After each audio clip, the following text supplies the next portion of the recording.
Good morning, everyone. We will be expediting some of these items on the agenda today to basically allow people to get back to Jefferson City, and we're all a little worried about getting back home with the tornadoes and the floods. So we will speed these things along, but we do want to say a special thanks to our host here at Big Cedar, Johnny Morris, who graciously hosted us last evening and highlighted some of the excellent partnerships that we have with Bass Pro and our other partners. So we would like to thank Johnny Morris and Big Cedar folks, and we will be moving right along through our agenda so we all can return home as quickly as possible. So Sarah, we're going to turn it over to you. Thank you, Madam Chair, members of the commission. I will not be doing my opening presentation. Instead, I would like for Protection Chief Randy Doman to come up. A lot's happened since we were together last night, most significantly the tornado in Jefferson City, but there have been other storms and, of course, flooding around the state. And so, more importantly for this morning, for the purposes of the commission, Randy's going to give you a few updates of some of the activities we have going on with staff. Thank you, Director, Commissioners, Ms. Maples. Just going to give you a quick update and an overview for Commissioner Orscheln here as well. The department has an EIC, Emergency Incident Command Core team, that we assembled just for a statewide incident command disaster situations like what we experienced last night. So we have Mike Morris and Bruce Director are our emergency incident commanders, and they kind of coordinate our activities statewide when something like this happens. We also have regional disaster coordinators in each region that provide updates and response communication with the State Emergency Operations Center here in Jeff City. So we have coordinated response to these sorts of events. So from them, I've got an update from Bruce here this morning. Just a quick rundown. In Central Region from Regional Disaster Coordinator Don Arnold. Supervisor Strother was able to make it to the Jeff City hangar, safe from the high winds, a little bit concerning for a bit. We are concerned about flooding at the airport hangar there in Jeff City. The river is currently at about 30 feet right now and will crest over 30 feet shortly. We're expecting water in the building at some point here when the river continues to rise. From Southwest Region, from Regional Disaster Coordinator Rod Tucker, had tracked tornado that crossed state line near Carl Junction and outside of Golden City. Sadly, we are aware of 3 fatalities in the Barton County area as a result of those severe storms. Other reports of tornadoes near Southwest City and other areas. Conservation agents, several of them back here today, assisting with swiftwater rescues and storm damage assessments, emergency response around the state. We've had swiftwater rescues in Dallas County and in Barton County as well, using our swiftwater rescue equipment. Our staff are specially trained for this sort of activity with the equipment and training to provide emergency response when situations like this arise. The region here, especially in the Southwest, is still receiving heavy rainfall, so we're expecting some more water rescue activity in the coming days as well. In Cole County, Agent Caleb Seavey assisted with welfare checks last night in Jeff City, helped evacuate people from mobile homes that were destroyed in town last night. So Caleb had a long night assisting emergency services there in Jeff City last night as well. Right now, the State Emergency Operations Center, SEOC, was activated at level 3 yesterday. We have not been requested to be on the floor at this time, but Dean Harry, our protection liaison, has been in regular communication with their personnel, Kevin Virgin over there, to coordinate activities and provide updates on what our staff are doing. And so right now, as you know, we're getting news reports in Jeff City, Ellis Boulevard, Highway 54, significant damage there. And checking with the Department of Public Safety's website, we are aware of 9 storm-related injuries in Jeff City at this time. Not heard anything about fatalities at this point, so we'll keep everybody in our thoughts and prayers for that. So staff have been busy providing responses. I know Forestry is getting some cut and toss crews together to help clear debris when that request comes in from Jeff City Forestry Department as well. So lots of stuff going on. We're getting updates on a regular basis, and we'll keep you all informed through our EIC command team as we get more information. So that's what we know for right now. Any questions or anything? Thank you, Randy. Thank you, Chief.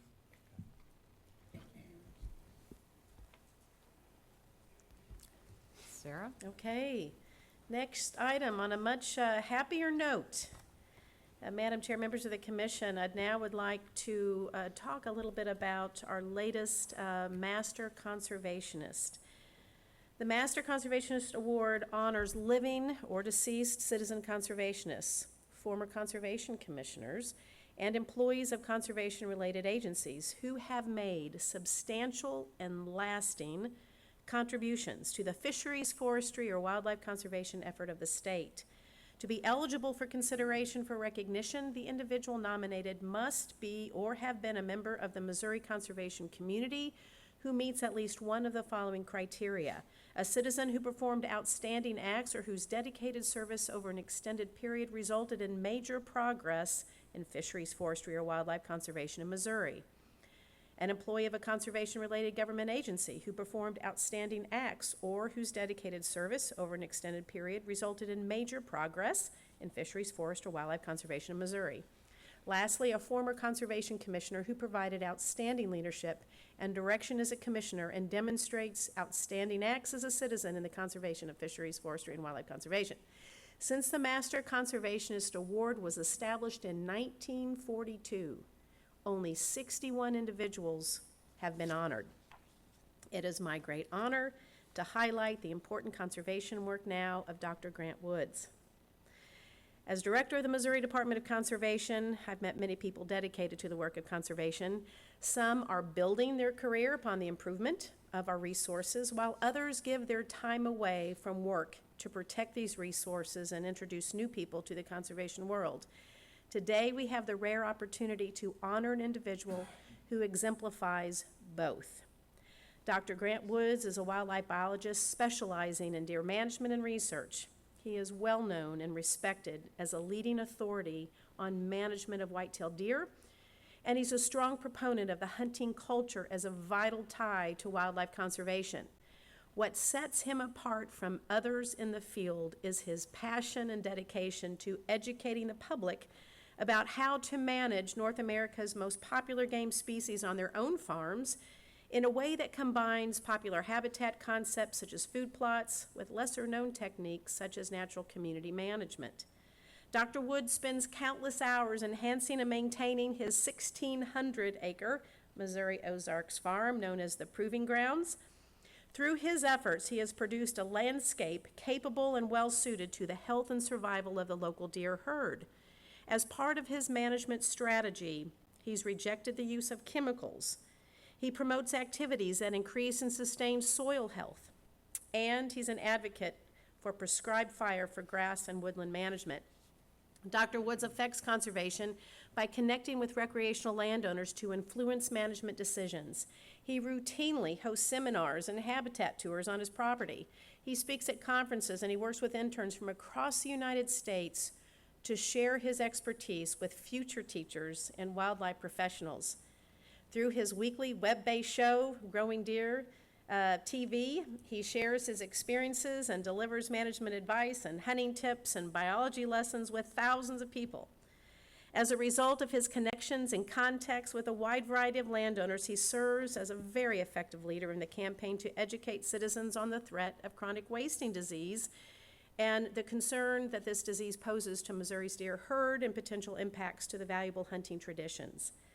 Dr. Woods exemplifies Missouri's show-me spirit by demonstrating a comprehensive wildlife management philosophy, a strong conservation ethic, and a love for wildlife. Sometime you need to hear about how it all began as a 6-year-old. It's a fascinating story.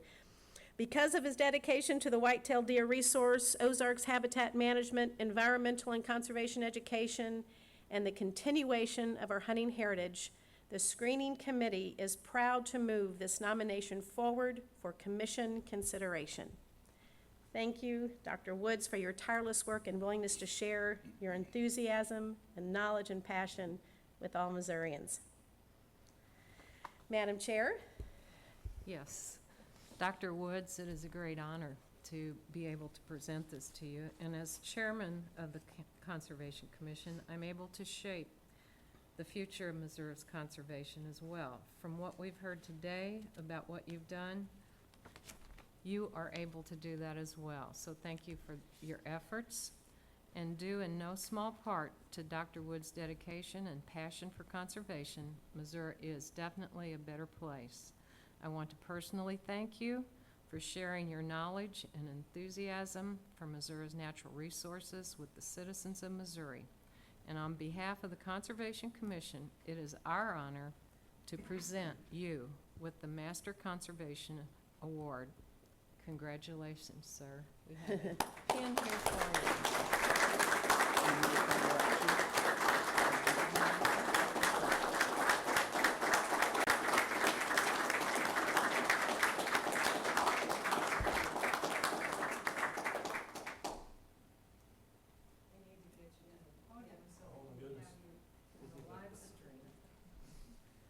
And we would like to present you with this pin. Oh, thank you. And you are now a master conservationist. I'm honored. Congratulations. I'm honored very Thank much. you Thank for you. all your work. Thank you. We Thank you. appreciate you. Would you like to make a few remarks? No, let's all be safe and go home. That sounds good. Thank you all for such a great agency. I benefit from each of you. Thank you. Thank you, Dr.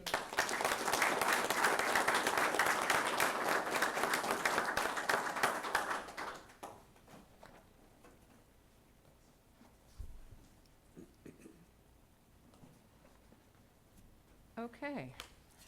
We have an action item, and that is consideration of our consent calendar to be approved. So moved. Second. All in favor? Aye. Aye. Motion passes. And we are on to item 4. And that is regulations, and we need Mike up here. And Mike's already there. I'm there. Good morning, Madam Chair, Morning. Commissioners, Director. Given changes in our program this morning, if it's okay with your permission, I'll move on to the formal report. Please proceed. Commissioners, recall that administration was made aware of a typographical error that resulted in inaccurate reference to state statute in the authorities section of multiple regulations throughout the Wildlife Code. As rules are open for other changes, staff were instructed to correct the inaccurate references. Those rules that you will be considering today associated with those inaccurate references are 3 CSR 10-4.135, transportation, 10-5.430, trout permit, and 10-5.567, non-resident conservation order permit. Commissioners, as we move through the recommendations today, you'll notice that 5 of the proposed amendments under consideration include minor modifications that add the word elk or cervid to the rules. I instructed staff to include these changes to ensure that the department avoids rule stacking issues with the Secretary of State's office when regulations are introduced for your consideration in June to establish an elk hunting season here in Missouri. Those rules are 3 CSR 4.135 transportation, 10.5445 daily small game hunting permit, 10-5.545 non-resident small game hunting permit, 10-10.744 commercial deer processing permit privileges requirements, and 10-20.805 definitions. I will make mention of these changes as the proposed amendments are introduced for commission consideration.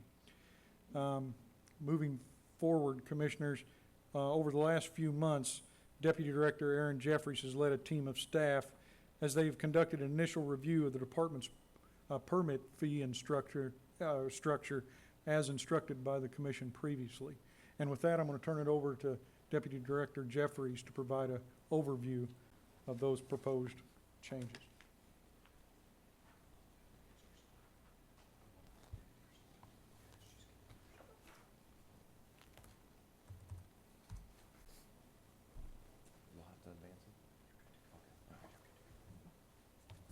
Good morning, Commissioners, Director, staff. Good morning, Aaron. I really want to say thanks to the team. This was a team effort for everybody to come together on such an important topic related to permits. And it's an honor here to provide this presentation. And the goal here is to provide you all with some background information, go over some of the proposals, and then our next steps in regards to the regulations. So just some background information.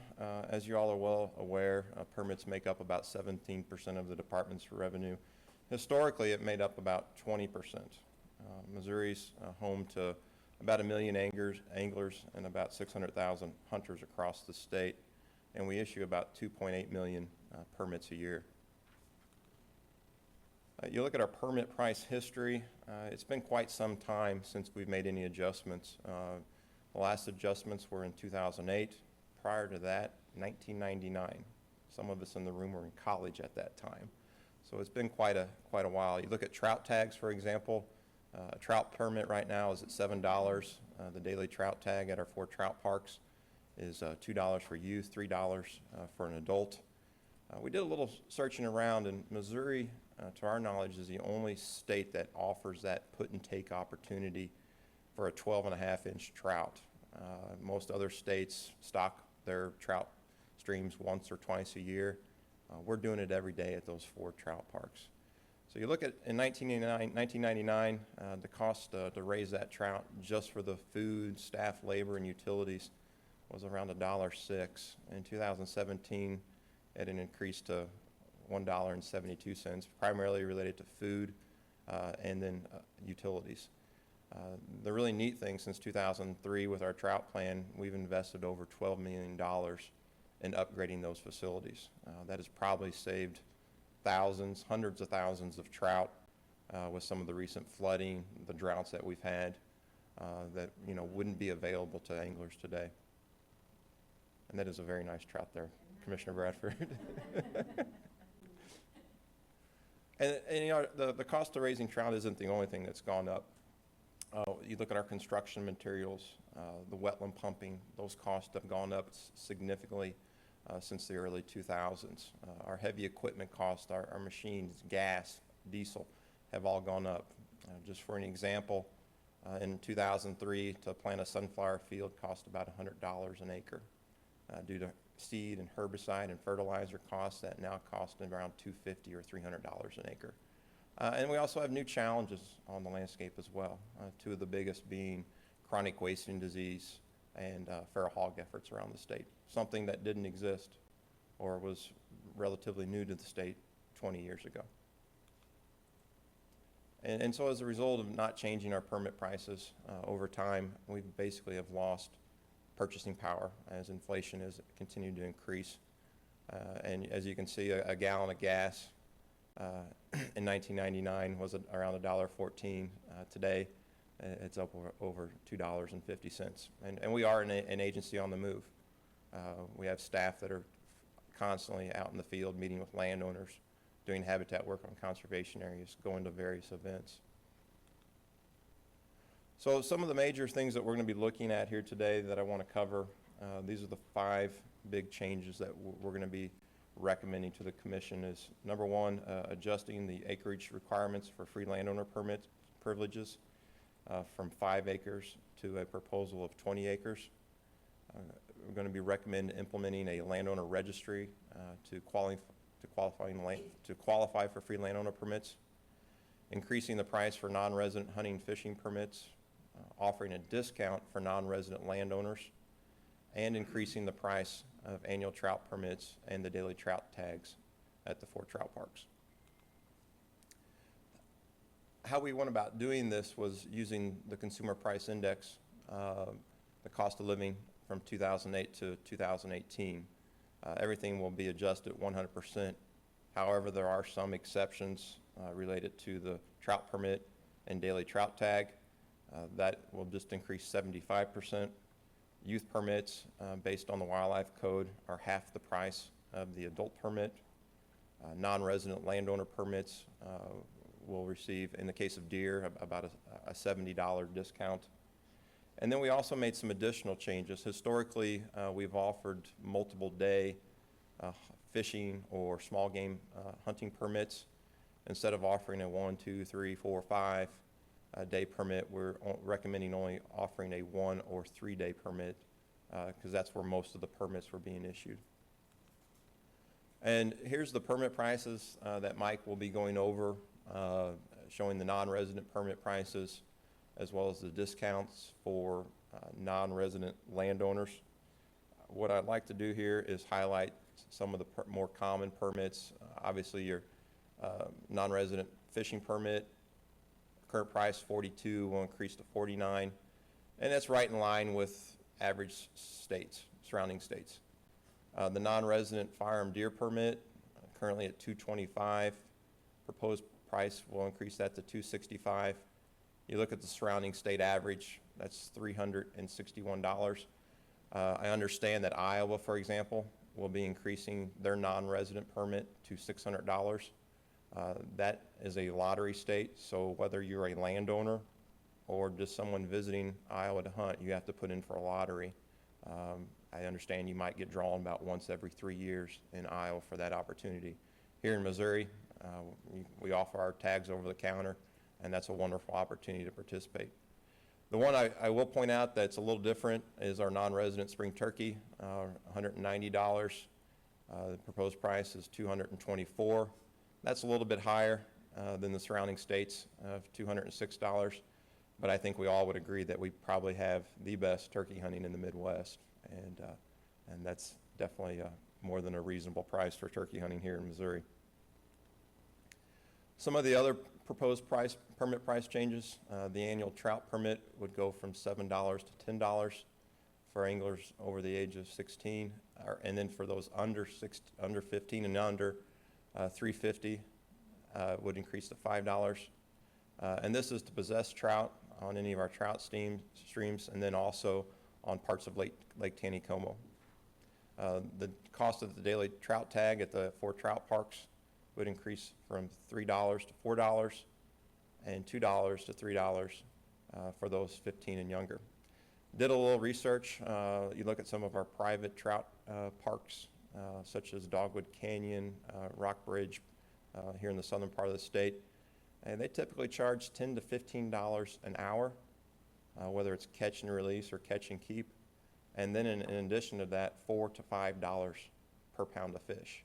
I think Brian will tell you a 12.5-inch fish weighs about 1 pound, so that kind of puts it in perspective as to how much those fish are actually costing those hatcheries to raise. So it's still an incredible bargain for $4 to go to Bennett Springs, Montauk, Merrimack, and have the opportunity to fish all day and keep 4 fish.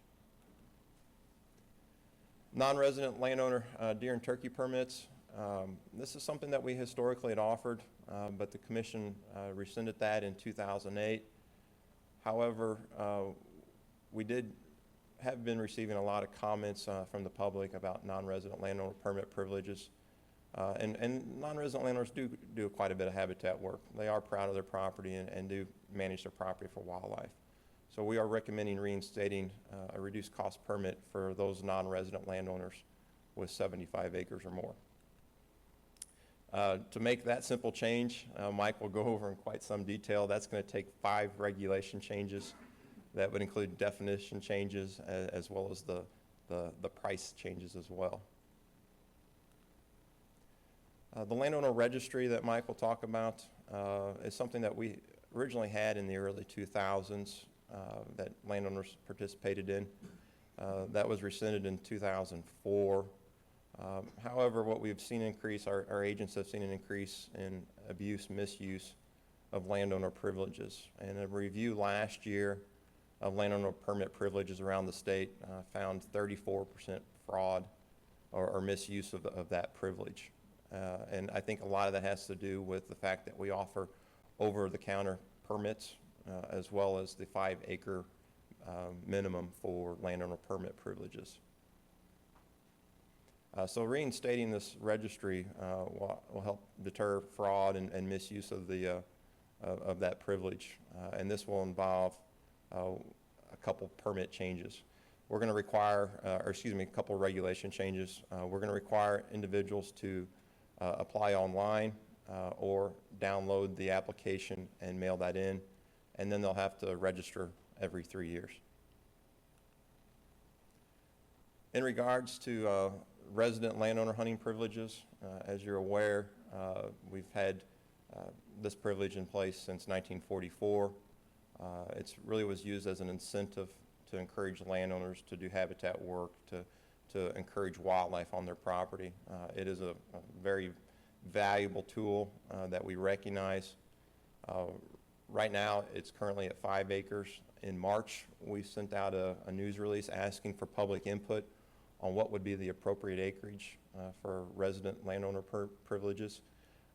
We've received everything from 0 acres to 1 million acres, but it averaged out to about 21 acres. And what's really exciting is we received over 14,000 comments from the public, and that's what we're using to guide our recommendation that Mike will go over today. And so for landowner hunting privileges, Mike's going to be introducing 3 regulation changes to you that would increase that threshold from 5 acres to 20 acres for those free landowner permit privileges. And as with any regulation change, public input is critical for the regulation process. Mike and I and staff attended multiple Missouri Farm Bureau meetings talking about regulation changes, and really it's been a great relationship. I think we've met with the resolution committee or executive committee on regulation changes at least 4 times this past year. A lot about the registry as well as the acreage minimum. The landowner minimum acreage requirement, again, we received over 14,000 comments. Non-resident landowner permit privileges, again, we've heard from non-resident landowners that they feel that they need to receive some sort of discount. I have a typo there, it should be non-resident privilege or non-resident permit prices. We frequently hear from Missouri residents that our permit prices are way too low compared to other states, which is part of the reason why we're making those adjustments. Based on commission action, we will follow up with the press release to the public, making them aware of the proposed regulation changes. We are also looking at hosting an information day for our conservation and agriculture partners, for them to come in and see the same presentations that you're seeing here today, and then also do the same thing with legislators. We're going to be hosting that event in early June for them to come in and present us with some questions related to the proposals that you're seeing here today. So the next steps, if the commission supports the regulation changes, most of the regulation changes would go to the register for public comment July 2nd through the end of July. There are 2 exceptions related to the landowner registry that would go 2 weeks later, July 16th to August 14th, and that's to avoid some of the stacking issues that Mike talked about. From there, we will collect the information that we receive from the public and then present that to the commission at the August 23rd meeting. And then from there,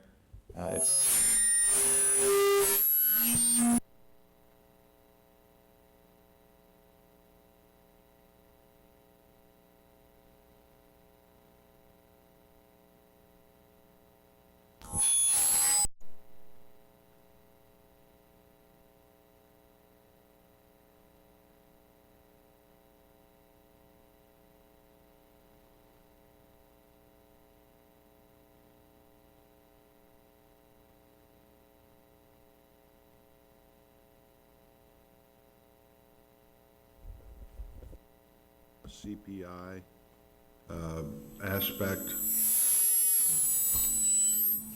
It's like when I played in a band. Built-in CPI increases.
I think that's a great idea, just to make sure that going forward, this is part of our communications, that this is our first effort into being much more consistent about these updates. A great suggestion.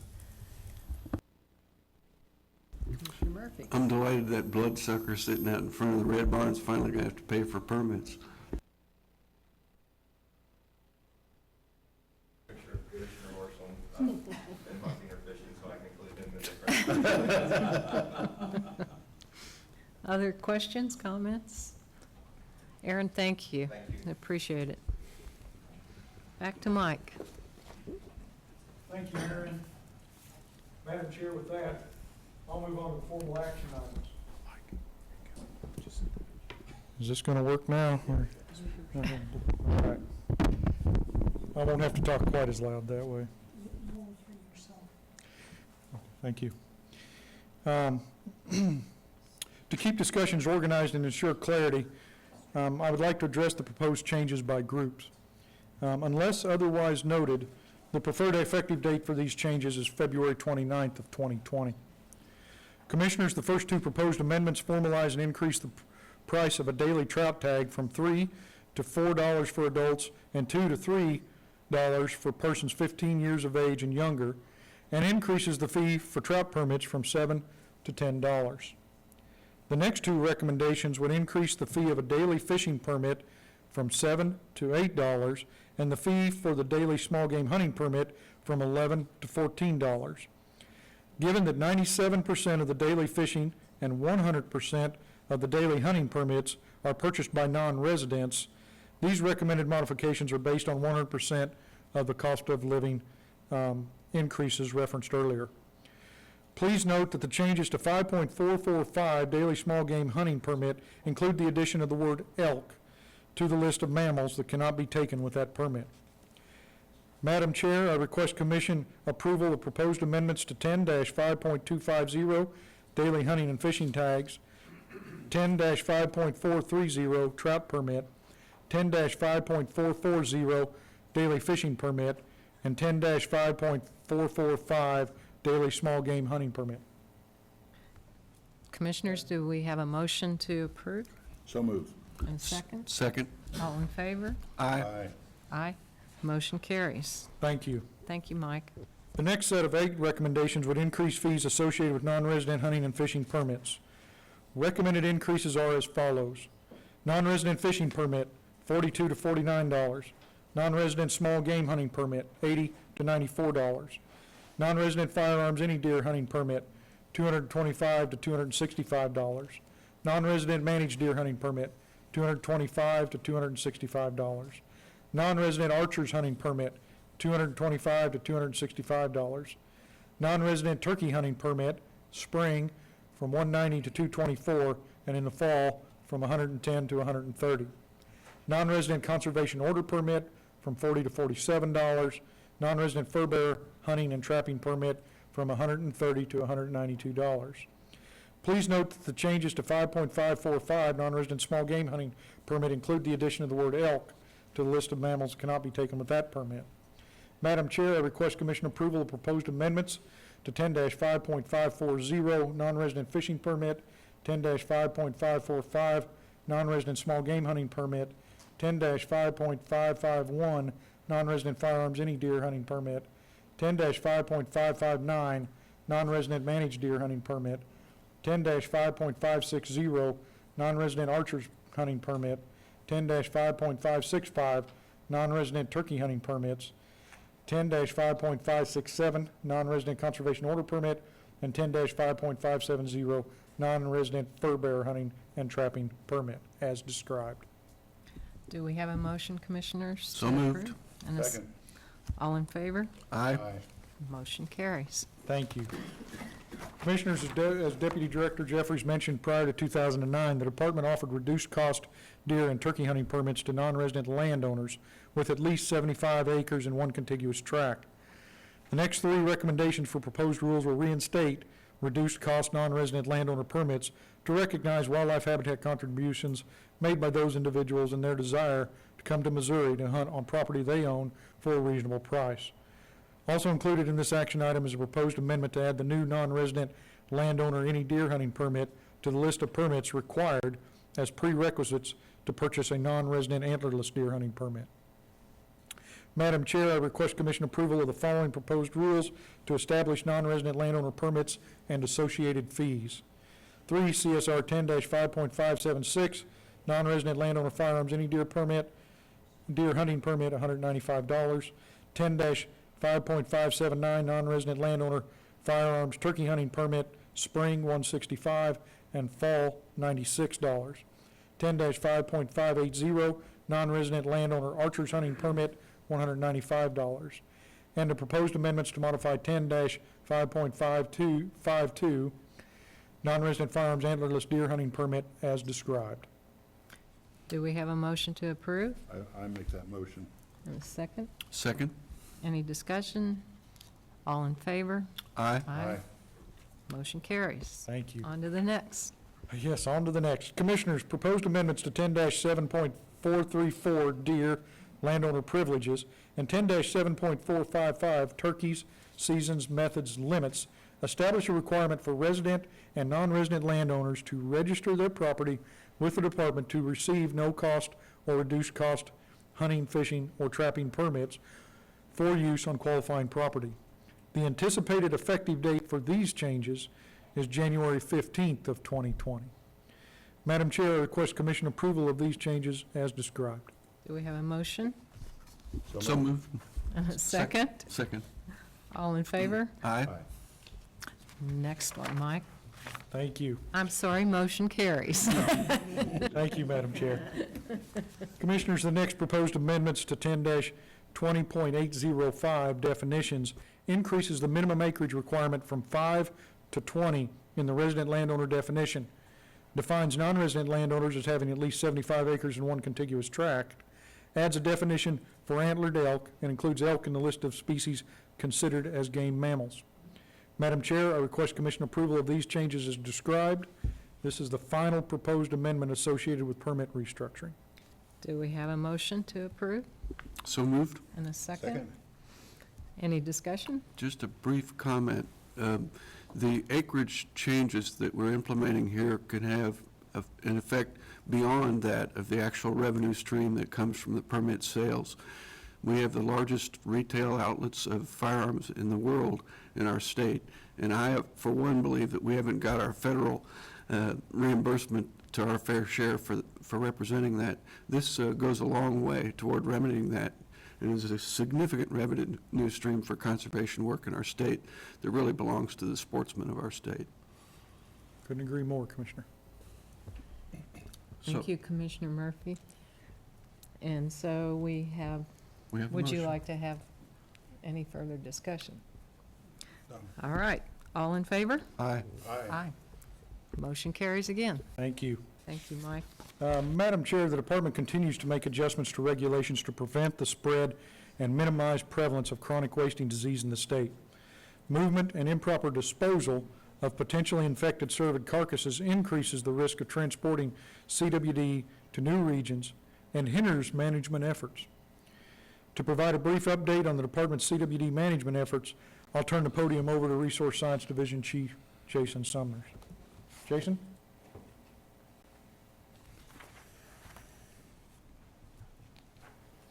Thanks, Mike. Good morning, Commissioners. Good morning, Jason. Welcome. Provide you guys a little bit of an update on where we are with the conversation about carcass movement and disposal.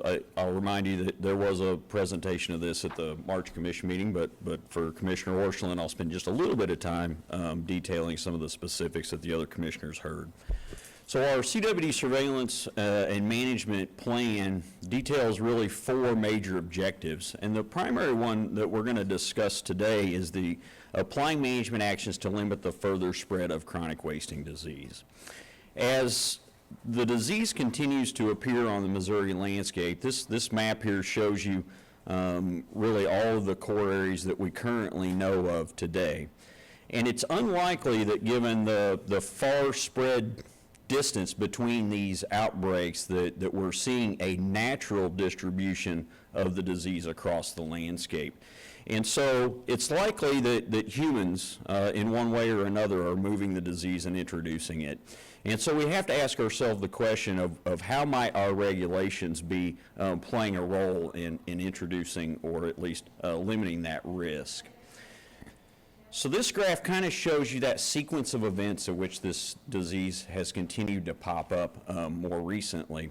And when we go in and investigate the infection rates in all of these locations, we're finding it is at very, very low prevalence, which again furthers that thought that it's being repeatedly introduced, and these are relatively recent introductions, in fact. And so when we think about the ways that the disease is likely introduced into our state, it's either through the movement of live deer or through the movement of carcass parts. We now know that prions remain stable in carcass parts, brain, spinal tissue, those kinds of things, and environmental transmission is a way that the disease can be moved. And so there's certainly that concern about the movement of carcasses and improper disposal. Questions still remain around other products, particularly urine-based scents, as if they are a potential source. To us, they are much less of a risk than the live animal and the whole carcass moving across the landscape. So as we try to address these risks, we have to think about the significance of them.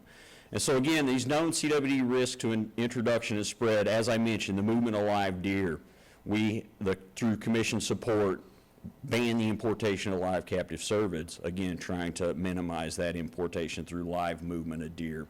We've rescinded the antler point restriction in CWD management zone counties because the movement of young bucks is a way that the disease could be spread through that natural mechanism. When we talk about the movement of dead deer, and particularly the movement of carcasses, the commission approved some changes in 2009 that restricted certain carcass parts from coming into the state. I would not call it a complete ban on importation, in that we did allow the movement of whole carcasses into the state to go to processors and taxidermists, which in and of itself has some risk. But we have not taken action to address the issue of movement of carcasses within the state, particularly now as we have found it in a number of places. We can no longer look at the source of live captive cervids or the source of carcasses coming into the state as like those only ways that we're moving it around. So we could potentially be moving it around within the state. And so again, that carcass importation ban that was put into place in 2009 allowed individuals to transport whole carcasses into the state if they were going to a taxidermist or a processor. But those processed parts of the carcass that were allowed in without restriction, meat that's cut and wrapped, quarters, antlers, finished taxidermy products, essentially anything without the brain or the spinal cord were allowed into the state. We provided the exemption to allow them to go to a processor or a taxidermist, trying not to impact small business. But if we look at the actual pattern at which those have been reported to us, we've seen a pretty substantial decline in the frequency of hunters reporting those carcasses coming into the state. We have no reason to believe that there are fewer carcasses today coming into the state than there were in 2010. We just have great questions about the compliance with that regulation. That concern is heightened when we look at the states in which those carcasses are coming from.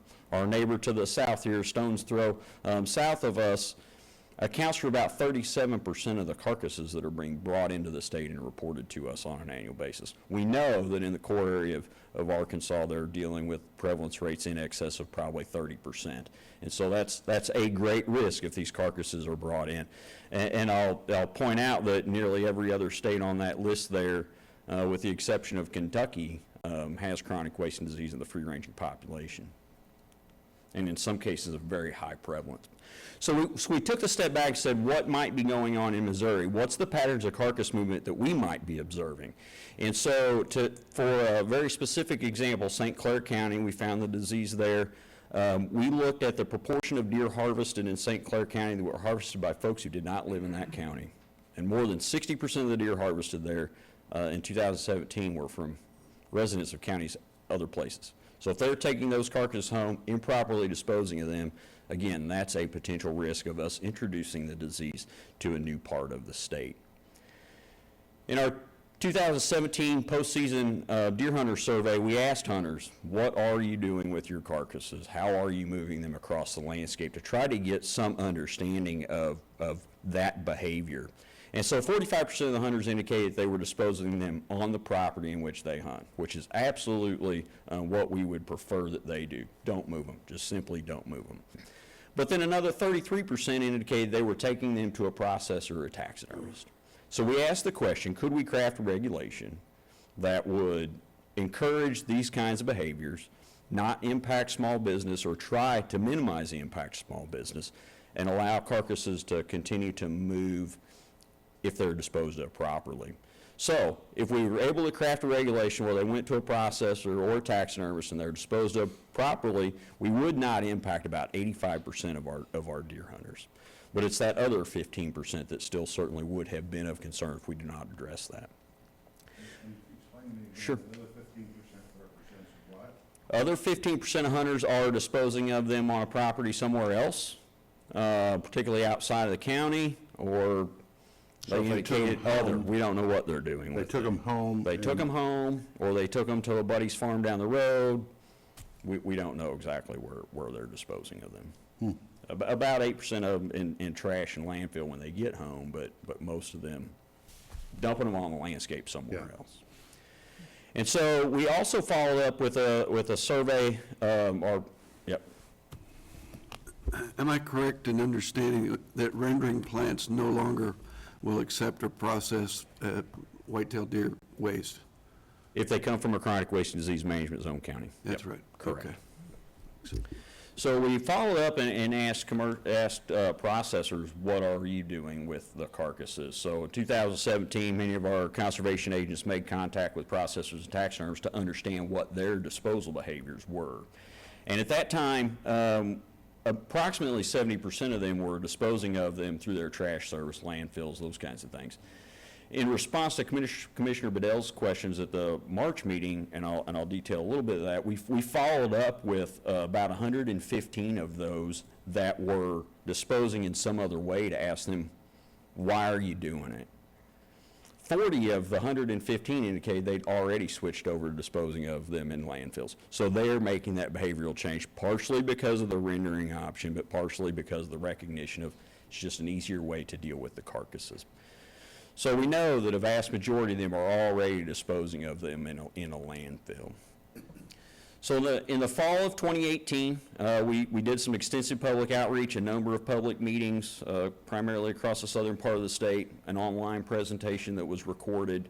The objectives of those meetings was to update Missourians about CWD and then to gather some public input on these potential regulation changes, particularly the movement of carcasses within the state and then the movement of carcasses into the state.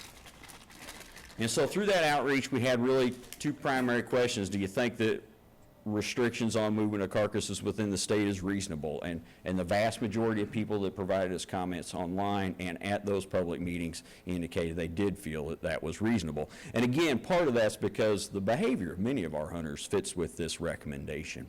And then, do you feel the proposal to remove that exemption for interstate movement of carcasses? Again, most of them felt that was pretty reasonable. And part of that is because the regulation is exactly in alignment with many other states. We were one of the very few, us in Illinois, that actually provided the exemption of interstate movement of carcasses to processors and taxidermists. So as hunters hunt east or west, they become accustomed to the reality that don't move your carcasses home. And so I think that trend over the last decade is certainly part of the response that we saw there. We've done extensive additional outreach to the Missouri Taxidermist Association, direct contact with their president. Mike and myself over the last 2 years have worked very, very closely with the Missouri Meat Processors Association. Brian Wiegand, their technical advisor, is very much in support of us moving this direction. And how do we do outreach? How do we communicate effectively with the processors? Again, in response to some of the questions we had from the commission, in March, staff dutifully sent out approximately 800 letters to every permitted processor and taxidermist to inform them of the proposed regulation changes, seek feedback. We also hosted an online presentation. Jasmine Batten, Dr. Russell, Keith Cordell hosted an online forum for processors and taxidermists to send messages in, interact online, and ask those questions to try to, again, solicit another a level of input to make sure we hadn't missed anything. And in fact, I'll mention a regulation recommendation change as a result of that outreach. So, our regulation recommendations, carcass movement restrictions into the state, some movement within the state, provide exemptions that allow transport to meat processors and taxidermists, and then disposal requirements. The first regulation recommendation is to the transportation rule, restrict movement of high-risk carcass parts into Missouri. So essentially those same parts that we had allowed in with no restriction would continue to be allowed, but we would remove the exemption of them being able to be moved to a processor or a taxidermist and reported to us. Additionally, restrict the movement of high-risk carcass parts out of the CWD management zone. And Kevin Wiskirchen will talk in his presentation about some modifications of the management zone that we are also proposing, except those going to a permitted meat processor or a taxidermist. And I think at this point it's appropriate to recognize that there is risk there. The most cautious approach that we could take would be not to allow any carcass out of the management zone, but recognizing that important partnership and trying not to be overly burdensome on them and being practical about it, right? How do we get hunter buy-in and maintain hunter buy-in? We think that that is a reasonable approach to this regulation change. But the important part there is that the processors are willing to commit to proper disposal. And at this point in time, landfills or sanitary transfer station in which those carcasses will then eventually get to a landfill is an appropriate method for doing that. And then we would require them to maintain proof of disposal for at least 12 months, part of their just standard record keeping, so that we have some proof. Similar exemption for the taxidermist, again, requiring them to dispose of all certain carcass parts. And through feedback from the taxidermist, we added carrion beetles and carrion beetle waste. They actually raised the question, how do you want us to dispose of those? Could you clarify what your expectation is? And so it was actually at the recommendation of a couple taxidermists, we went ahead and made that additional ask of them. And so that was included. But again, the same language, sanitary landfill or transfer station permitted by the Department of Natural Resources, and then maintain proof similar to the other record-keeping requirements that they have. So I'll leave you with kind of these last couple final thoughts. I think despite some of the noise we frequently hear, the squeaky wheel, when we survey Missouri hunters, more than 75% of them agree that chronic wasting disease is a threat, that we need to take serious action. When staff, myself, and others interact with hunters, they frequently ask, what can we do to help slow down the spread of the disease? What's our part of this mess? And I think the generally positive response that we've received in regards to this conversation is a reflection of that willingness to take on some of that responsibility. And so, in summary, again, majority of Missouri hunters realize CWD is a threat. We're now in a position to make a reasonable regulation change to minimize some of those risks.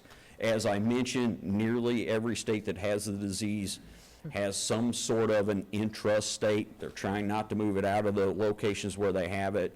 Vast majority of states have that same restriction on movement of carcasses into the state. It's certainly important that we maintain hunter buy-in and participation with our processors and taxidermists, so we are encouraging those little bit of exemptions, as I mentioned, that do certainly have some risk. And so CWD remains rare in our state, although we have it in several spots. We want to do everything we can to keep it that way. And then in closing, I have to give credit to Jasmine Batten, our wildlife disease coordinator, Dr. Sherry Russell, our wildlife veterinarian, and Keith Cordell, our wildlife health specialist, for doing much of the work, the labor here to get this done. And then to our agents for reaching out, having those critical conversations with meat processors and taxidermists as to how we tackle this challenging issue. So with that, I'd be happy to take any questions. Thank you, Jason. Commissioners, questions? Just a comment. This is a real enigma, and the careful consideration of all aspects of this, and it gives me a lot of confidence in the actions that we're taking. I appreciate so much the hard work that's gone into providing us that guidance. Thank you, sir. Commissioner Very good. Olson. No, I have no other comments. Jason, appreciate the extra effort that went into this particular regulations. Yeah, it was a step of due diligence, and we appreciate the feedback, and staff were very responsive to that and took it seriously. And as I indicated, it was another touch point for us to help build understanding, and it revealed some areas of concern that we were able to address, so, thank you. Thank you, Jason. Good job. Mike? Back again. The next set of proposed amendments address the issues Jason has described. Commissioners, proposed changes to 10-4.135 transportation limit movement of cervid carcasses into and within the state, specifies provisions for transporting cervid carcasses to processors and taxidermists, and removes verbiage pertaining to disposal of cervid tissue by processors and taxidermists. It also allows movement of the elk carcasses by changing, it also allows movement of elk carcasses by changing deer to cervids in Section 1. Also, to ensure that hunters are able to comply with rules pertaining to transportation of cervid carcasses, changes to 4.10-4.200 Chronic Wasting Disease Management Zone remove the specific requirement that all deer presented for CWD sample collection have at least 6 inches of the neck attached. Proposed changes to 10-10.744 Commercial Deer Processing Permit Privileges Requirements, and 10-10.767 Taxidermy, Tanning, Permit Privileges and Requirements, establish requirements for commercial processors and taxidermists to dispose of unused cervid parts in a sanitary landfill or transfer station, and clarifies record retention requirements. It is also important to note that if approved, these changes will not go into effect until February 29th of 2020, which allows the department ample time to educate processors, taxidermists, and hunters during the upcoming deer season. Madam Chair, I request Commission approval of these changes as described. Commissioners, motion to approve. So move. Second? Any discussion on it? All in favor? Aye. Aye. Motion carries. Thank you. Thank you. Madam Chair, with your permission, I'll move on to the recommendations related to the 2019-2020 deer season. Please proceed, Mike. Thank you. As you'll recall, in December of 2018, the Commission voted to set dates for each portion of the 2019-2020 deer season to allow hunters as much time as possible to prepare for the following year's seasons. Today, I will ask for Commission consideration of a series of action items that will identify specific counties where mandatory CWD sampling collection will occur, adjust regulations pertaining to the harvest of antlerless deer, expand the Deer Management Assistance Program pilot to include 3 mid-Missouri counties, set deer and turkey hunting regulations on conservation areas, and establish managed hunts for the 2019-2020 season. Madam Chair, before I move forward with these action items, resource scientist Kevin Wishgurkin will provide details of the 2019-2020 deer season recommendations. Good Morning, morning. Commissioners, Director. Good morning, Kevin. Welcome. Welcome. Thank you. In the interest of time, I'm going to skip past the first part of my presentation, which detailed the 2018 deer season summary. But please know that that information is provided annually to you and as well as available to the public in the form of our annual deer population status report. So moving on to today's action items, of which there are several, which reflect changes that we're seeing in the statewide deer population, as well as changes in perceptions of our various stakeholders across the state. Our first action item or recommendation is to decrease landowner firearms antlerless permits in the 4 northwestern counties indicated by the stars on the map. Currently, they each have 2 permits, and we would recommend that be decreased to 1 permit. If we look at the long-term harvest trend in these 4 counties, which tracks closely with our with the population trend, we see a steep decline that started around 2012, which is concurrent with the timing of a severe hemorrhagic disease outbreak that occurred across much of the state, but particularly impacted northern Missouri. And for these 4 counties in particular, we haven't seen a rebound in those numbers since that time. Part of the reason for that is we feel there have been some fundamental changes to the landscape and land cover in that part of the state. Conversion of acres from CRP to row crop, forest maturation, further habitat fragmentation that has really fundamentally changed that landscape and probably lowered the density of deer that can be supported in those counties and made it so that deer populations can't quickly rebound in those counties. As part of our regulations process, we do frequently survey hunters, landowners, as well as our own MDC staff across the state, and their perceptions of what's going on with the deer population are consistent with what we're seeing in hunter and harvest trends and support this regulation change. For example, a high percentage of firearm and archery hunters currently thinking there are too few deer in these counties, and the percentage of landowners that thinking there are too few deer has been increasing over time in these counties as well. Moving on to our second recommendation, which is then to increase landowner firearm antlerless permits in the counties indicated by stars on the map. Christian County has a red star over it. I'll talk specifically about that when we talk about changes to the CWD management zone, but focusing on the remainder of those counties across Southwest region and the Ozark region. You can see population trends and harvest trends have been slightly and steadily increasing over the years. That's due to design of having restrictive harvest regulations, allowing those populations to build to desirable levels, and now we've reached a point where we're seeing in our survey information, farm hunters who feel there are too few deer has been decreasing over time. Landowners who feel there are too few deer have been decreasing over time, so we feel this is an opportunity to expand that opportunity, allow landowners in those counties to have that additional permit to manage on private land.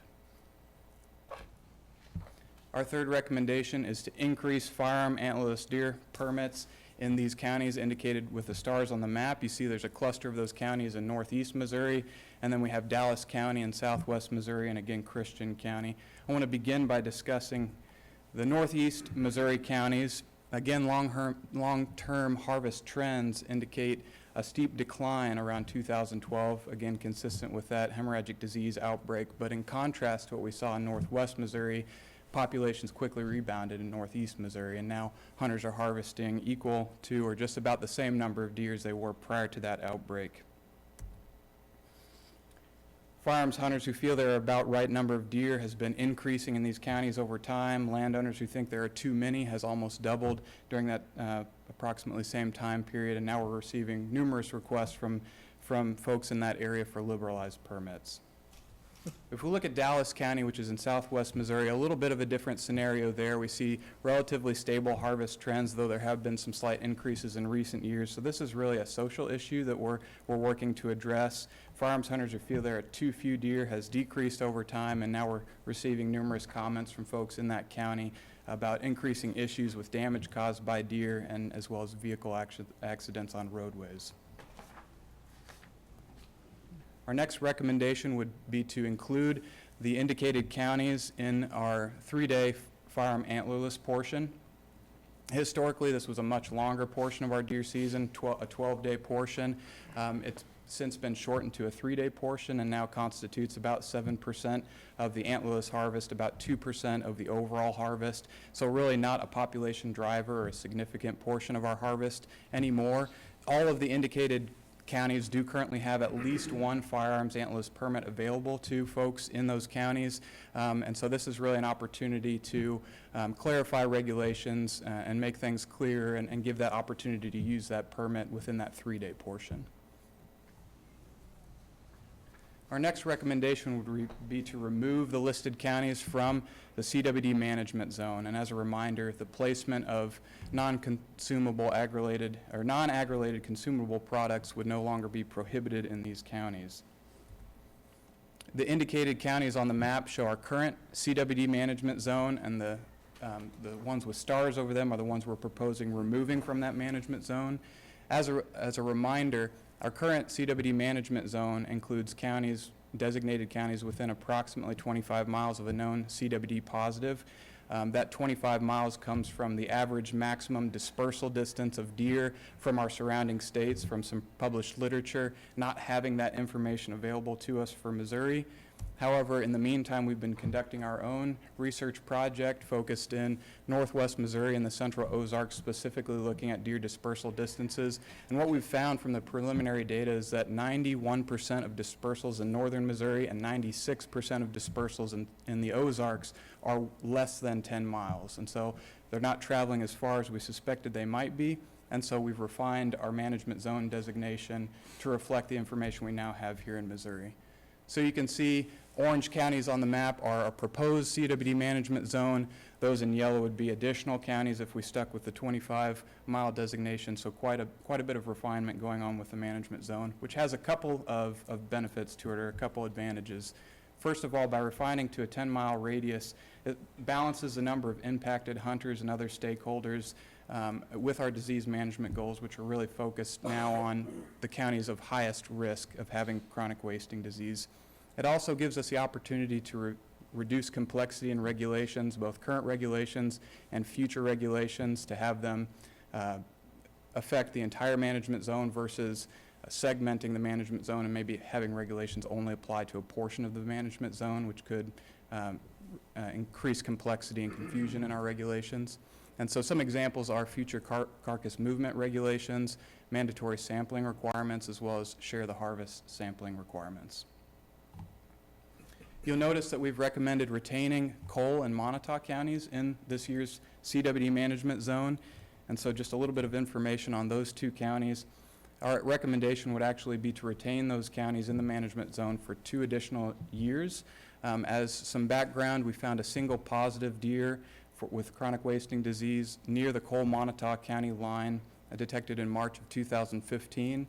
Subsequently, we conducted targeted culling in a 5-mile radius around that positive location for 2 years, and then had mandatory sampling across the entirety of those counties for 3 years. And so you can see the sample totals that we've collected both within the entire counties and within that 5-mile circle around that positive locations with no additional detections.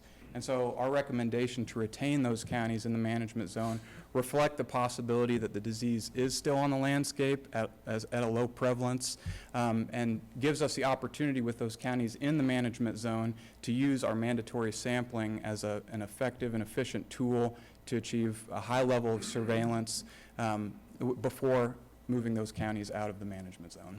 That just seems so unbelievable that you'd find one deer.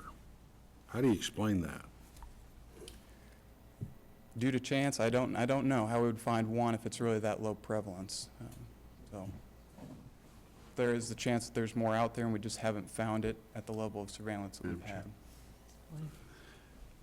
Could I ask you to take a wild guess as to what level of risk this exposes us to should we choose not to have the current regulations that are being proposed for Cole and Montauk County? Can you estimate what % likelihood there is that we would miss a low level of positive? We have run some numbers, and it's something in the 1 to 2 to 3% range, something like that. So it's a low risk, but the risk is there, and if there is a positive animal, that the prevalence we know would increase over time, and we certainly don't want to allow that. Thank you. Yep.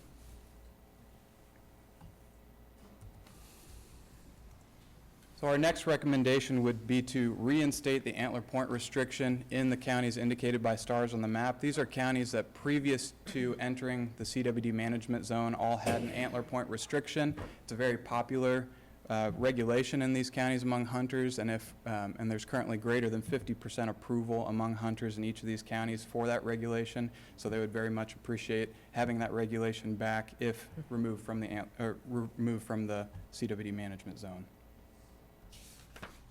Our next recommendation is to add 3 counties, Christian, Howell, and Oregon counties, to this year's CWD management zone because of new positives found in those areas, and then also to increase landowner and permittee firearms antlerless permits in Christian County from 1 to 2, and include Christian and Oregon counties in the antlerless portion. Those additional antlerless harvest opportunities reflect a slightly increasing population in those counties, and our management goals when we find CWD is to maintain a stable population, so to curb those population increases. So this would be a 31 total counties in this year's CWD management zone. So our next recommendation would be to require hunters in all 31 of the proposed management zone counties to present their deer for CWD sampling during the opening weekend of firearms deer season. And I have here some numbers in terms of staff work that has been put into recent years of mandatory sampling. 830 staff to sample 25 counties in 2017. We made some improvements to efficiency in 2018 and utilized 770 staff for 31 counties, and think there's room for greater improvements to efficiency if we stay at the 31 county level. Our next recommendation is to continue issuing no-cost CWD management seals to landowners of 5 acres or more within CWD core areas where multiple CWD positives have been detected. That would be 9 core areas for this fall, and that's a service that we've provided, and so we'd just ask to continue doing that this year as well. Next, we'd recommend expanding the Deer Management Assistance Program pilot region to include these 3 central Missouri counties. Previously, the commission approved the 4 southeastern counties for including in this pilot, which is a new program designed to assist landowners with achieving local deer management goals, such as addressing deer damage issues or achieving recreational deer management goals. And so we'd like to include these new counties to be able to assess that new program on multiple geographies. And our final 2 recommendations are to approve the conservation area regulation amendments for this upcoming deer season and approval of the managed deer hunt regulations for 2019 and 2020. With that, I'd be happy to take any questions you may have. Commissioners, questions? Commissioner Murphy? I do. I wish there were easy answers and solutions to some of these dilemmas that we're trying to find ways to deal with. But what I'm still struggling with, and I'd like your opinions about, is on the one hand, we're carefully and rightly restricting the movement of carcass and its potential for infection. On the other hand, we're talking now about rescinding baiting, feeding, mineral supplements, things that without question would, in my mind, would concentrate deer and make the transmission of disease much more likely. Can you talk about some of why the committee's made that recommendation? Sure. Well, part of the recommendation, the carcass movement, would apply to deer within the CWD management zone, and Right. the other are now counties we're recommending Right. removing from that. So we've identified through that management zone that there are certain counties of highest risk where some of those factors need to be taken under control, and other counties where it's low enough risk that it's really a trade-off between what we're asking of hunters and other stakeholders and our disease management goals. And so we make certain concessions, if you will, outside of the zone to retain hunter and landowner buy-in, and one of those is certainly the very popular regulation of the antler point restriction. Yeah. Those of us who delight in the presence of white-tailed deer on our properties and care very deeply about this resource, to me it seems a less bitter pill to swallow, if you will, if we had a statewide restriction on baiting and mineral supplements. But that's just my personal opinion. Thank you for the hard work of this committee. This is great information. Thank you. Thank you, Kevin. Okay.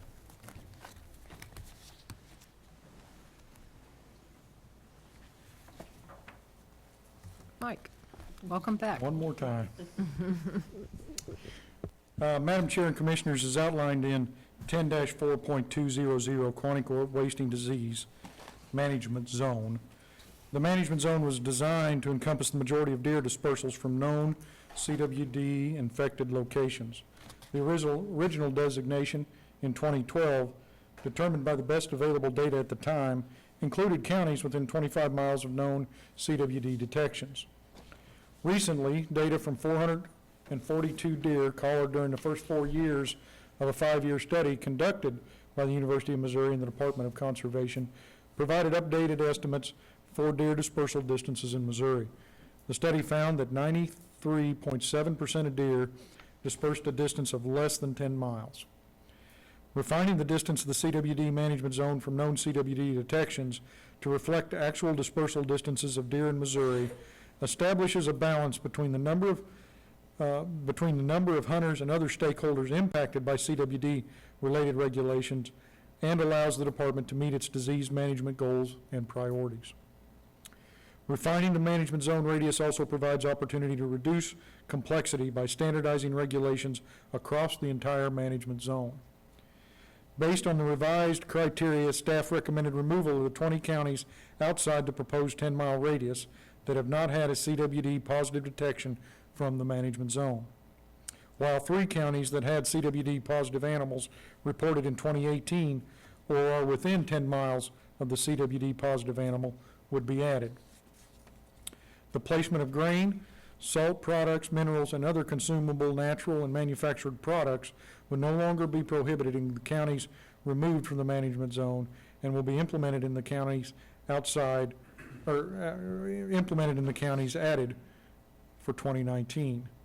It's important to note that feeding and baiting are distinctly different things, and baiting has always been illegal in our state and will continue to be so. Commissioners, while the Regulations Committee supported the recommendations to leave Cole and Montauk counties in the management zone for an additional 2 years to allow for additional sample collection, administration believes it is time to remove these counties from the CWD management zone. Since a single CWD positive deer was taken in Cole County near the Montauk County border during the 2014 fall firearms deer season, a total of 3,866 samples have been collected in those 2 counties, with 866 taken within a 5-mile radius of the location where the positive animal was found. There is still a small chance the disease is present. But given that no new CWD positive results have been detected, it is prudent to honor the pledge that we made to citizens in those counties to review the regulations and, if appropriate, remove them from the management zone. These 2 counties would also be subject to the 4-point antler restriction, and the feeding ban would be lifted. The amended recommendation presented for your approval today calls for mandatory sampling in 29 counties during the opening weekend of the fall firearms deer season, November 16th and 17th of this year.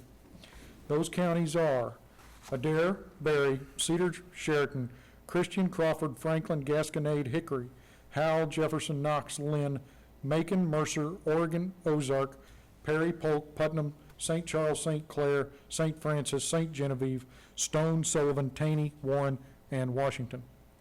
Madam Chair, I request Commission approval of these action items as described and depicted on the map on page 72 of your packet. Do we have a motion to approve? Sure. Yes. And a second? Second. Move. Any further discussion? All in favor? Aye. Aye. Motion carries. Thank you. Thank you, Mike. Thank you. Commissioners, included in your packet are 5 orders of rulemaking to modify bag limits for antlerless deer, reinstate the 4-point antler restriction in certain counties, and expand the Deer Management Assistance Program pilot region. If approved, these changes will be effective June 15th of this year, so in time for this upcoming season. The action items are as follows. 3 CSR 10-7.433, deer firearms hunting season, adds a list of counties open during the antlerless portion of the fall firearms deer season for clarity. Proposed changes to 10-7.434, deer landowner privileges, would increase availability of resident landowner firearms antlerless deer hunting permits in Christian, Lawrence, Pulaski, Ripley, Shannon, and Webster counties from 1 to 2, and decrease availability in Andrew, Atchison, Holt, and Nottaway counties from 2 to 1. 10-7.435, deer special harvest provisions, reinstates the antler point restrictions within Benton, Boone, Callaway, Cole, Carroll, Cooper, Grundy, Livingston, Miller, Montauk, Morgan, Osage, Randolph, Schuyler, Scotland, and Shelby counties. 10-7.437, deer, antlerless deer hunting permit availability, increases availability of firearms antlerless deer hunting permits in Audrain, Christian, Clark, Dallas, Lewis, Marion, Monroe, Pike, and Rawls County from 1 to 2. The final order of rulemaking for 10-7.600 Deer Management Assistance Program expands the current pilot region to include Audrain, Callaway, and Montgomery counties. I request Commission approval of these action items as described. Do we have a motion to approve? So moved. And a Second. Any discussion? All in favor? Aye. Aye. Aye. Motion carries. Thank you. Madam Chair and Commissioners, the final action items for the 2019-2020 season will establish deer and turkey hunting regulations on conservation areas and managed hunts. These recommendations include managed hunts held on properties owned by the Missouri Departments of Conservation and Natural Resources, the U.S. Fish and Wildlife Service, the Army Corps of Engineers, and the National Park Service. A summary of changes to conservation area regulations, managed hunts, is also provided in your packet, beginning on page 78. Madam Chair, I request Commission approval of these action items as described. Do we have a motion? Make that motion. And a second? Second, Madam Any Chair. discussion? All in favor? Aye. Motion carries once again. Thank you.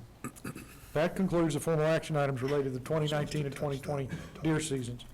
For your information, the department will continue to issue no-cost CWD management seals to landowners who have participated in targeted culling activities and who own 5 acres or more in designated CWD core areas. If requested by the landowner, the department will provide additional seals to these individuals in allotments of 5. Commissioners, since my last regulations report, citizens have provided input on various regulations. A summary of those comments is included in my formal report beginning on page 6. Madam Chair, unless you or other members of the commission have questions, this concludes my Regulations Committee report. Thank you very much, Mike. Thanks, Mike. Commissioners, Thank you for bearing with comments? us. Appreciate it. Thank you, and thank you to staff for all the effort that went into these Well done. regulations. Well done. And at this time, we shall take a 15-minute break.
we'll just note 8 and 9's moved on, so.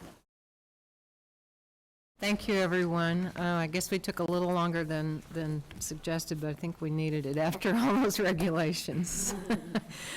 We are suspending item 8 and 9 and they will be moved to the next commission meeting, just to expedite our agenda today so folks can get home and take care of matters. So we are moving to Andrew, and we have an action item. And that's item 10. Correct. Thank you, Madam Chair, members of the commission, Director Pauly, Ms. Maples. It's my pleasure to present items 10 and 11 on your agenda. First item, as Madam Chair just stated, will be an action item. The first item is the action item for approval of the department's fiscal year 2020 internal expenditure plan. The request is based on the detailed budget presented in April, at the April Commission meeting, and updated with the Director's memorandum that included unupdated pages 1 through 5 of the proposed internal expenditure plan. There were only 2 substantive changes from that plan. First, we were approached to partner in cooperation in a cooperative study of the Black River with Butler County and the U.S. Army Corps of Engineers. To accommodate this study, we reallocated $25,000 from Outcome 3.2 in Administrative Services to Outcome 1.1 in the Fisheries Division. The other change was to update the FY20 Internal Expenditure Plan to include an additional $7 million of unspent FY19 revenues budgeted for land conservation and partnerships. These department requests the department requests these additional funds be made available in FY20 for capital improvements. For your reference, these 2 adjustments can be seen in the attachment to the memorandum as follows. On page 3, you'll note that the $25,000 was reallocated from equipment to expense for the Black River project. And on page 4, under the one-time funding, you'll see that land conservation and partnerships was increased $7 million. This brings the total available budget for land conservation and partnerships to $13.5 million. This budget marks another step in our effort to budget by strategic plan priorities. Staff have made significant efforts to map the budget by outcome and will continue to evolve the process in our efforts to budget and measure performance by priorities. The fiscal year 2020 internal expenditure plan spending request totals $224,468,804. The request includes an operational budget request, including personal services, expense, and equipment of $176,933,804. Capital improvement request is $47,475,000. That includes the additional $7 million in land conservation and partnerships.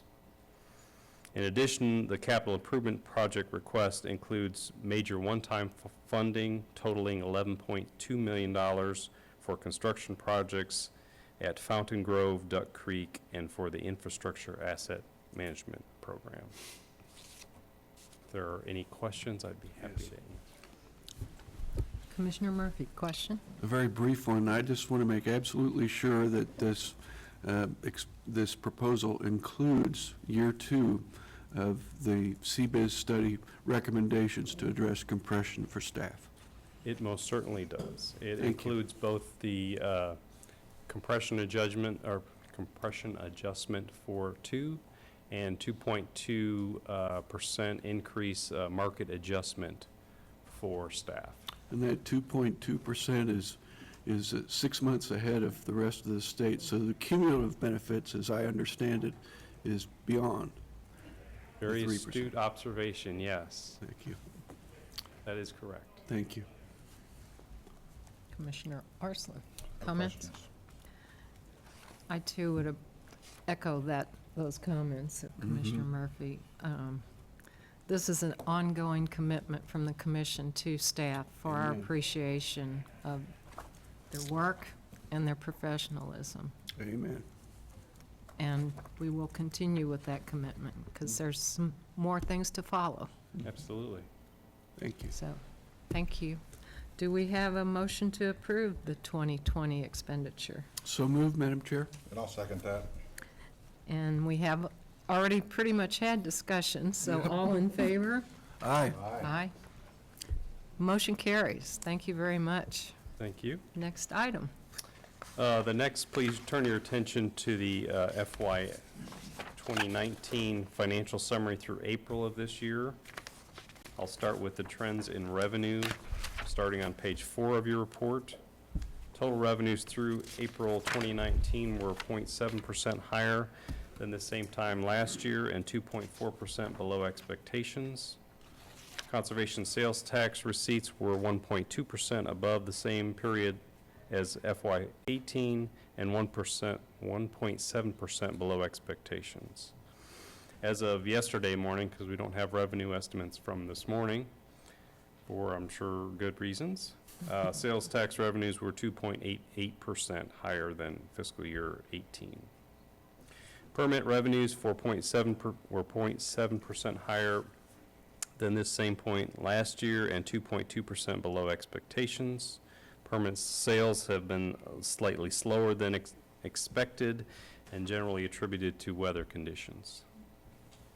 The number of monetary hunting and fishing permits sold for FY 19 through April were 34,035, less than the previous year to date. Federal reimbursements were 7.3% lower than this time last year and 11.5% below expectations. The lower federal reimbursements, we didn't make a claim in April. We were working through some data integrity issues. We are going to make claims in May and June to make up the difference, so we believe we're back on track. Other revenue sources were 18.9% above the same point of the fiscal year last year and 15.4% above expectations. If there are no questions on revenues, I'll move to expenditures.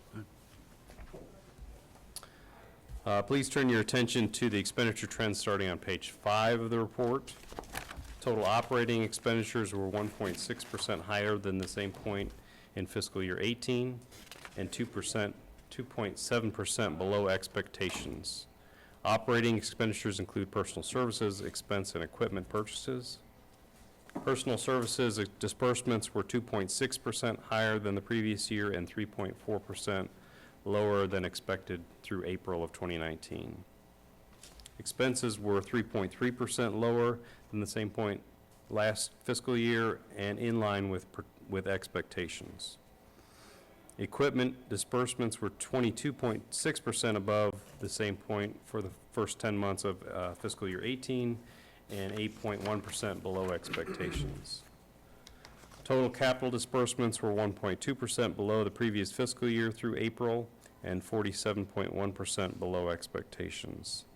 Capital expenditures include land conservation partnerships and construction. The weather has delayed many of our construction projects, as you well know. Total disbursements for fiscal year 2019 through April were 1.3% higher than the same period in fiscal year 18 and 9.2% below expectations. And this concludes my remarks, and I'd be happy to answer any questions. Commissioners, further questions, comments? No. Thank you, Andrew. Thanks, Andrew.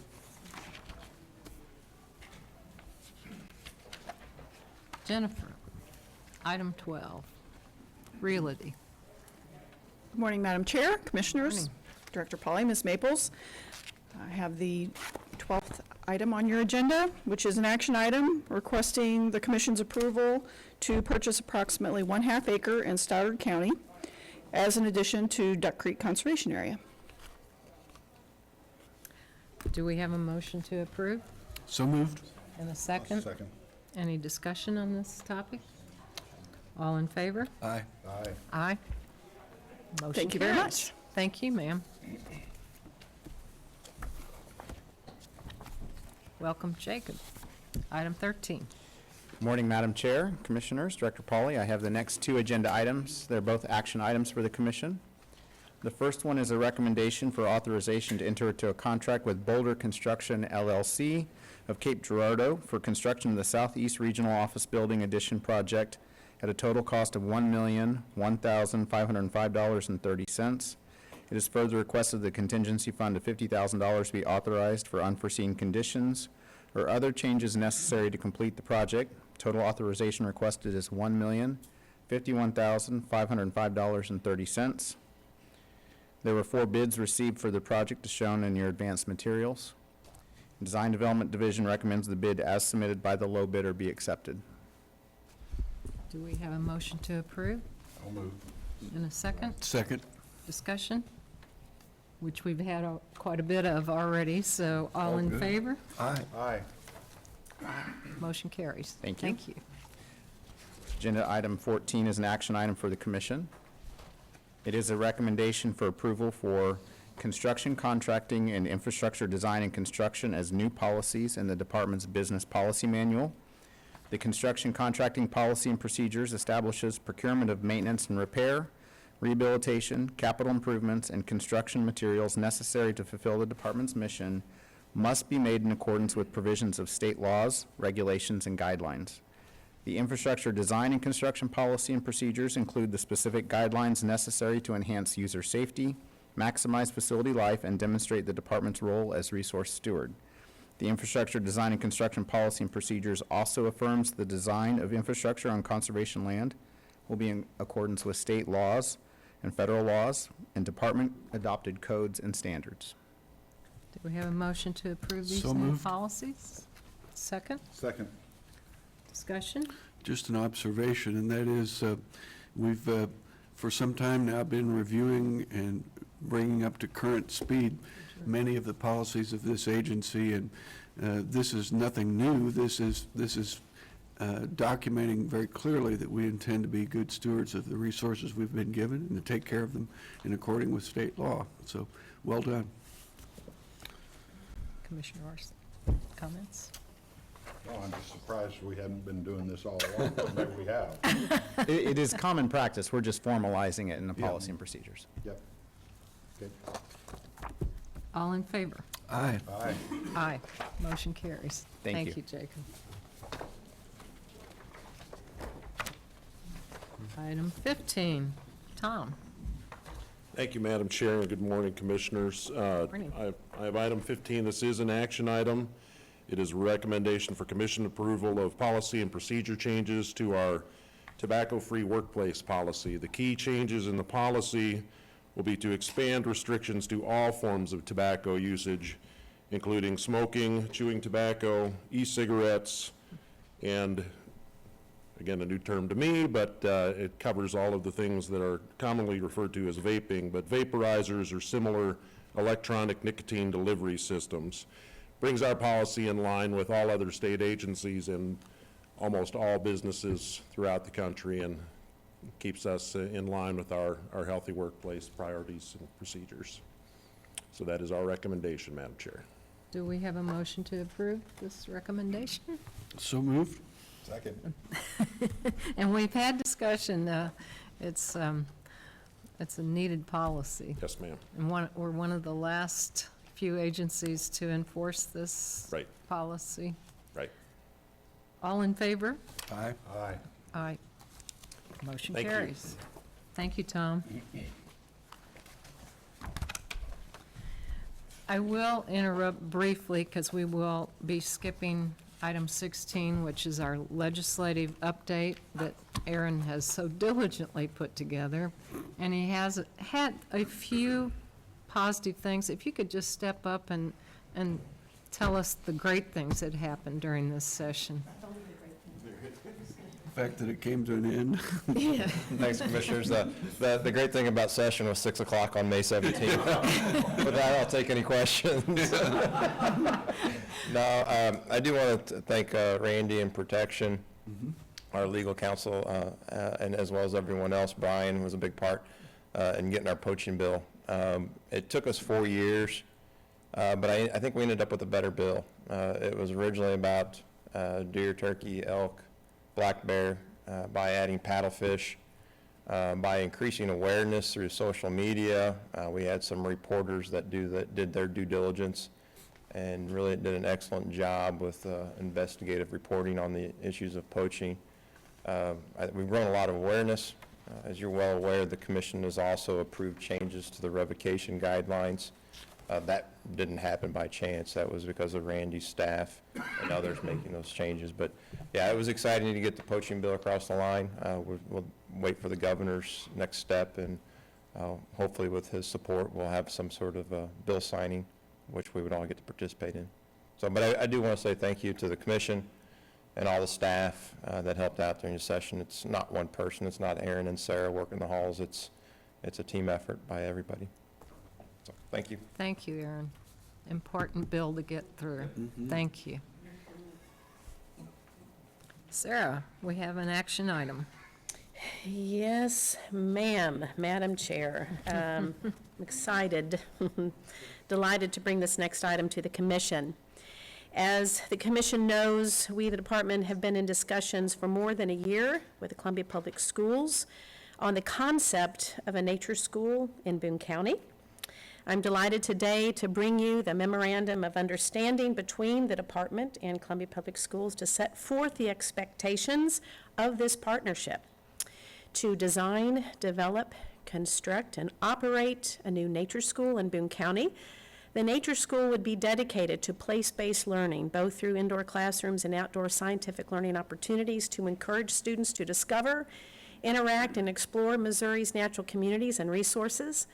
The nature school will be built and operated on several hundred acres in the Columbia area and will include a variety of native habitats on the property. The nature school model will bring students from Columbia and other Boone County school districts to the school for up to 10 days at a time to allow students to become fully immersed in nature and place-based learning. While an initial concept has been agreed to for the nature school, Columbia Public Schools and MDC clearly have significant work to do on this project moving forward, but we are excited to bring forward this memorandum of understanding to the commission. I understand that earlier today, Columbia Public School Board did approve this memorandum of understanding unanimously. So, no pressure, Madam Chair, but just so that, just so you know. So, the recommendation is for approval of the memorandum of understanding with the Columbia Public Schools related to design, construction, and operation of a nature school in Boone County. And Commissioners, do we have a motion to accept this MOU? So move. Second, And a second? since we both live in Columbia. And discussion, several of us have been very involved in this and are so excited to bring this across the line. There's a number of people that have participated in this, and it's such a great concept. And really kind of the birth of it was here in Springfield with the Wolf School. So Absolutely. we're all very excited about this idea, and if there's not further discussion or comments, do we have a motion for? I think we have a motion. We have the motion, I'm sorry. Can we all have a vote in favor of? Aye. Aye. Aye, unanimous approval. Made me nervous here. This is so important. It's huge. I will report the unanimous vote, and just a huge thank you to Jenny Frazier, to David McAllister, Jennifer Batson Warren, Brian Flowers, many others who've been very instrumental in putting this MOU together. So a huge thank you to the staff there. So, Madam Chair, because of that particular vote, under other matters of interest, I would bring to the commission this next recommendation for action. So I will recommend to the commission approval to purchase, to acquire by donation in part and purchase in part approximately 207 acres in Boone County. This property is subject to reservation of possessory rights in a portion of the property. It is also, would be in addition to Three Creeks Conservation Area. So at this time, I do ask for approval to purchase in part, acquire in part a property in Boone County for purposes of a nature school. Do we have a motion for that? So moved. Approval? I'll And a second that. second? Any discussion? Yes, I second that. Any discussion? Oh, no, I still second it. Great. All in favor? Aye. Aye. You have another unanimous Thank you, vote. thank you, Commission, very much. Thank you very much. And thank staff for all the work that has gone into this agenda and to what's going on out there across the state. So this concludes our meeting, and we appreciate everyone and prayers to all involved. Thanks to all the first responders. Thank you. Thank you. We're adjourned.